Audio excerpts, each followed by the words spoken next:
Good morning students. Last video में हमने chapter 3 matrices की एक्सरसाइज 3.3 कंप्लीट की थी। आज हमारा जो न्यू टॉपिक है वो है हमारे पास एलिमेंट्री ऑपरेशंस। एलिमेंट्री ऑपरेशंस और एलिमेंट्री ट्रांसफॉर्मेशंस। ओके, दोनों का मीनिंग एक ही है।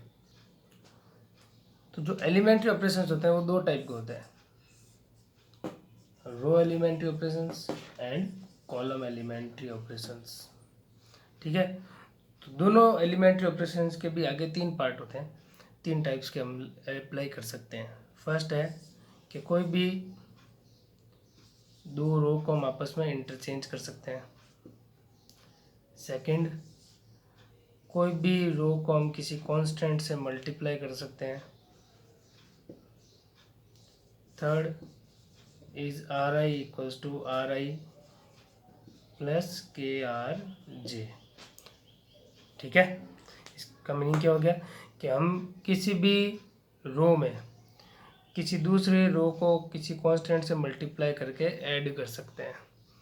ठीक है, सिमिलरली कॉलम एलिमेंट्री ऑपरेशन में भी तीन ही ऑपरेशन एलिमेंट्री ऑपरेशंस हैं। First is C I and C J can be interchange, C I equals to K C I, and third one is C I equals to C I plus K C J. Okay, तो अगर question में mention हो हमारे पास कि हमको रो elementary operation लगाना है तो हम ये पार्ट लगाएंगे, और अगर हमको क्वेश्चन में गिवन हो कि हमको कॉलम एलिमेंट्री ऑपरेशन अप्लाई करना है तो हम कॉलम एलिमेंट्री ऑपरेशन अप्लाई करेंगे। ठीक है, अगर क्वेश्चन में मेंशन नहीं हो तो हम कोई भी एलिमेंट्री ऑपरेशन लगा सकते हैं along row and along column. But एक चीज़ आप ध्यान रखना कि क्वेश्चन में हम या तो रो एलिमेंट्री ऑपरेशन अप्लाई कर सकते हैं या हम कॉलम एलिमेंट्री ऑपरेशन अप्लाई कर सकते हैं। दोनों को एक ही क्वेश्चन में हम अप्लाई नहीं कर सकते। ठीक है, फिर नेक्स्ट जो हमारे पास बात आती है कि इनको हम यूज़ कैसे करेंगे। तो ध्यान रखना, जो फर्स्ट एलिमेंट्री ऑपरेशन है इसको तो हम जब क्वेश्चन करेंगे तब मैं बताऊंगा कैसे यूज़ में लेते हैं। जो सेकंड और थर्ड है वो मैं बता देता हूँ। तो ध्यान रखना, जो सेकंड एलिमेंट्री ऑपरेशन है दोनों में, कॉलम हो चाहे रो, वो हमेशा कब यूज़ में लेते हैं, जब भी हमको वन बनाना होगा। ठीक है, जब भी हमको वन का फॉर्मेशन करना होगा तो हम सेकंड एलिमेंट्री ऑपरेशन अप्लाई करेंगे। ठीक है, इधर अलोंग रो और कॉलम। और जब भी हमको ज़ीरो का फॉर्मेशन करना होगा तो हम थर्ड एलिमेंट्री ऑपरेशन अप्लाई करेंगे। ठीक है, चाहे रो में करो चाहे हम कॉलम में करो, वो अकॉर्डिंग टू क्वेश्चन हो सकता है। ठीक है, ध्यान रखना। तो पहले तो आप यहाँ तक लिख लो, रो एलिमेंट्री ऑपरेशंस और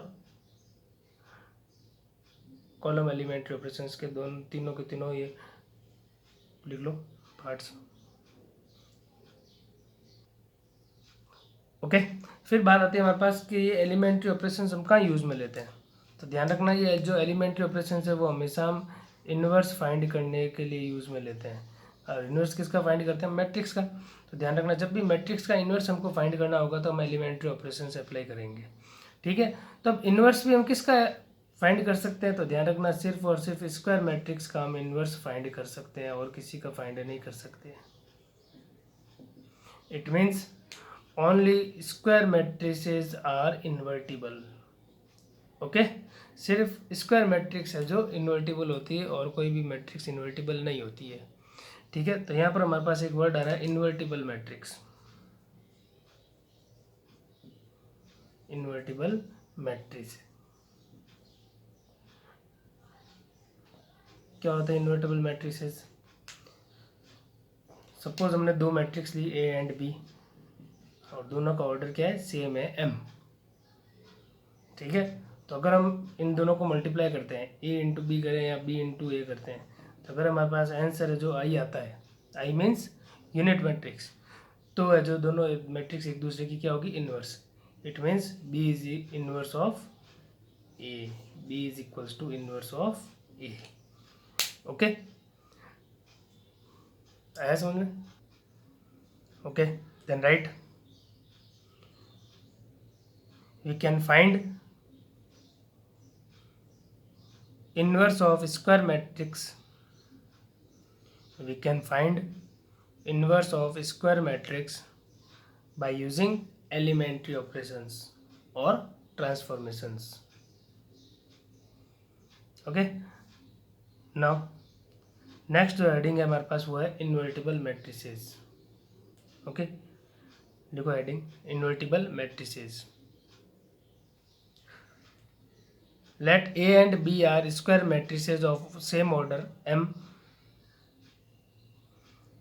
A and B are square matrices of same order M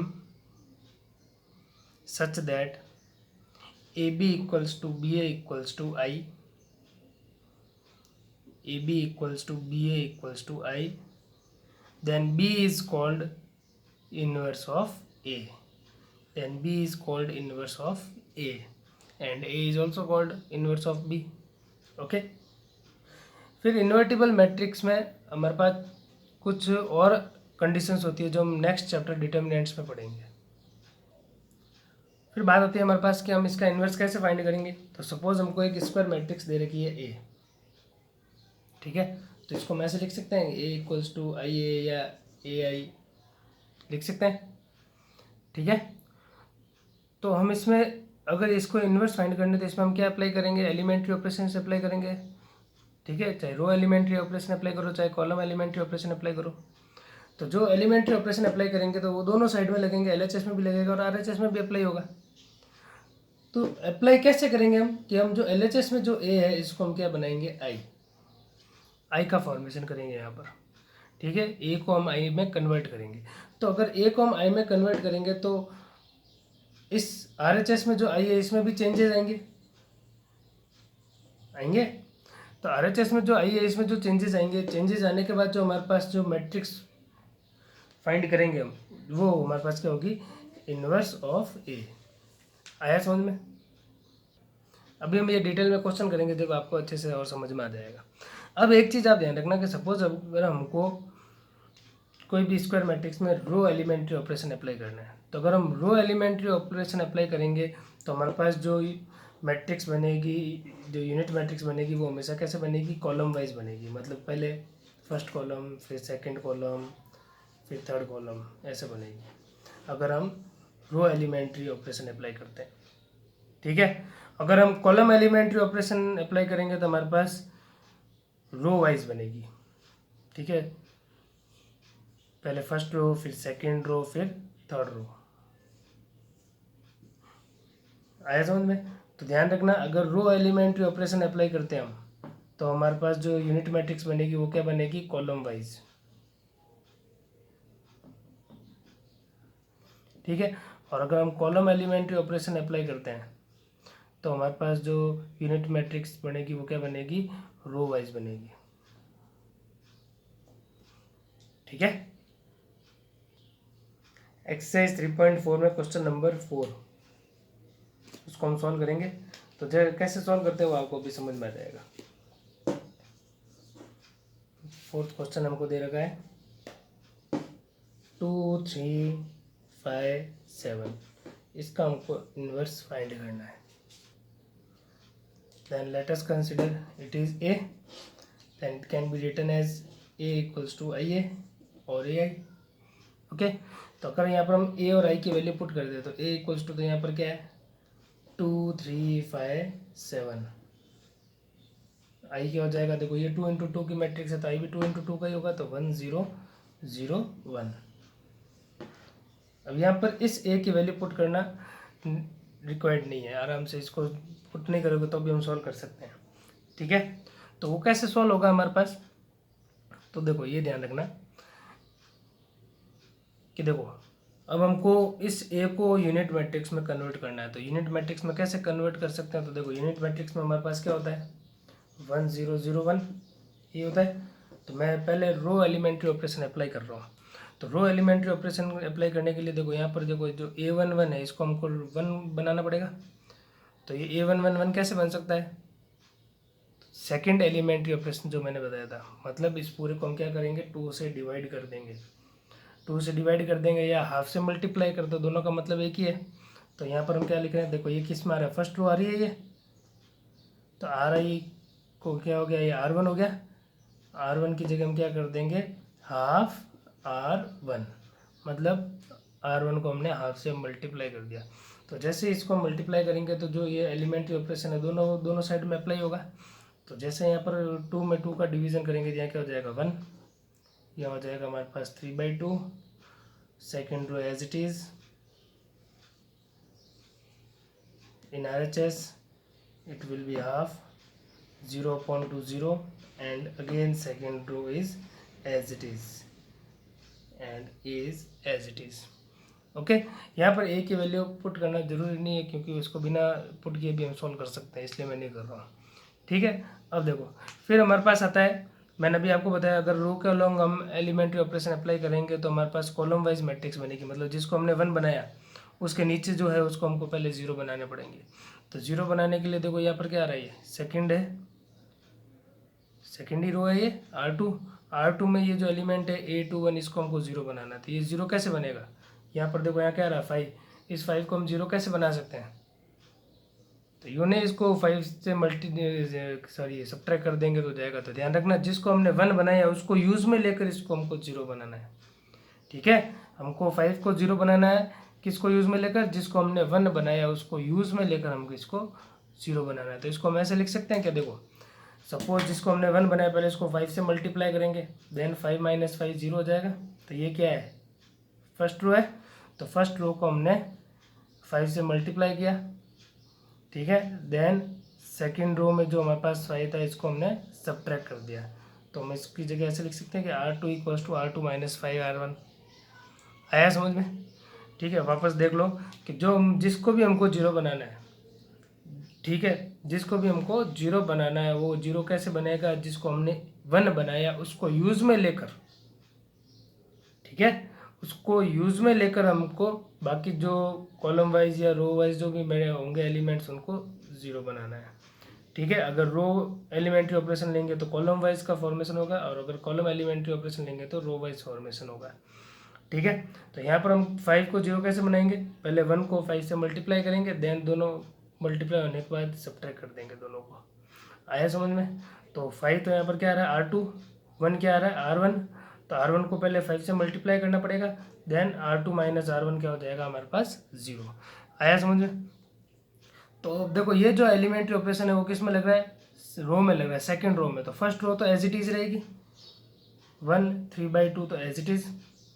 अब देखो सेकेंड रो में ये आ गया हमारे पास 5, इसको हम 5 से मल्टीप्लाई करेंगे तो 5 × 1 5, यहाँ पर भी 7, सेकेंड रो का element as it is minus, इसको पहले 5 से मल्टीप्लाई करना पड़ेगा तो 5 × 3 कितना हो जाएगा, ये 15/2।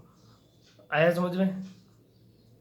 ठीक है, सिमिलरली RHS में भी सेम यही, फर्स्ट रो तो as it is half 0 as it is. अब देखो यहाँ पर क्या आ रहा है हमारे पास R2 में 0 आ रहा है माइनस 5R1, तो 5R1 में कितना आ रहा है हमारे पास हाफ, तो हाफ से मल्टीप्लाई करेंगे तो कितना हो जाएगा 5/2। सिमिलरली सेकेंड एलिमेंट के लिए 1 R2 as it is minus 5R1 में कितना आ रहा है हमारे पास यहाँ पर 0 आ रहा है ऊपर, इसी के ऊपर देखना है आपको। ठीक है, corresponding elements, then A as it is. आया समझ में। तो इसको हम कैसे लिख सकते हैं, 1 3/2, 5 - 5 0, 7 - 15/2 कितना हो जाएगा -हाफ। एलसीएम लेके सॉल्व करेंगे तो ये आएगा। ठीक है, = हाफ 0 एज इट इज़, 0 - 5/2 क्या हो जाएगा -5/2, और 1 - 5 × 0 0, तो 1 - 0 क्या हो जाएगा हमारे पास 1, क्या हो जाएगा 1। आया समझ में। And A as it is. Okay, right down. अब देखो कंपेयर करो, यहाँ पर आ रहा है 1 और इधर आ रहा है -हाफ, तो इस -हाफ को 1 कैसे बना सकते हैं हम, जब इसको -2 से मल्टीप्लाई करेंगे, और देखो -हाफ किस में आ रहा है, सेकेंड रो में आ रहा है, तो सेकेंड रो को किससे मल्टीप्लाई करेंगे हम -हाफ से, तो R2 = क्या हो जाएगा -2R2। तो देखो R1 तो एज इट इज़ रहेगा क्योंकि ये ऑपरेशन किस में अप्लाई हो रहा है, R2 में हो रहा है, तो R1 एज इट इज़, तो 1 3/2 एज इट इज़, तो 0 × -2 क्या होगा 0 ही होगा, एंड -2 × -हाफ क्या हो जाएगा 1। ओके, सिमिलरली RHS में भी R1 as it is half and 0, R2 को अगर -2 से मल्टीप्लाई करेंगे तो -5/2 इंटू -2, माइनस माइनस प्लस, 2 से 2 कट जाएगा, तो यहाँ क्या बच जाएगा हमारे पास 5, और 1 इंटू -2 क्या हो जाएगा हमारे पास -2। Okay, then A as it is. आया समझ में? अब जिसको हमने 1 बनाया उसकी रेस्पेक्ट में यहाँ पर देखो 0 आ रहा है, तो इसको 0 बनाना है, मतलब 3/2 को 0 बनाना है बाय यूजिंग दिस 1। इस 1 को यूज़ में लेकर हमको 0 बनाना है, क्योंकि अभी हमने इसको 1 बनाया है, तो जिसको 1 बनाया उसके अलोंग जितने भी कॉलम में एलिमेंट्स होंगे उनको क्या बनाना पड़ेगा, 0 बनाना पड़ेगा। तो ये 0 कब बनेगा, तो देखो इसको पहले जो R2 है उसको 3/2 से मल्टीप्लाई करना पड़ेगा, तब ये 3/2 इंटू 1 3/2 हो जाएगा, और इसको R1 में से सब्ट्रैक्ट कर देंगे तो ये क्या हो जाएगा हमारे पास 0 आ जाएगा। तो यहाँ पर क्या लगाएंगे हम, R1 is equal to R1 minus 3/2 R2। तो देखो R1 यहाँ पर कितना है 1 माइनस 3/2, R2 यहाँ पर कितना आ रहा है कॉरस्पॉन्डिंग में 0। सिमिलरली R1 में यहाँ पर क्या आ रहा है 3/2 माइनस 3/2 इंटू R2 में क्या आ रहा है 1। ठीक है, second row as it is 0 1। Okay, similarly RHS में भी यही करेंगे हम, R1 माइनस 3/2 R2 कितना आ रहा है 5, R1 माइनस 3/2 R2 कितना आ रहा है -2।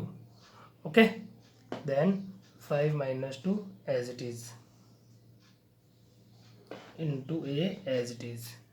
ओके, देन 1 3/2 इंटू 0 क्या हो जाएगा 0, 1 माइनस 0 क्या हो जाएगा 1, 3/2 माइनस 3/2 क्या हो जाएगा 0, 0 1 एज इट इज।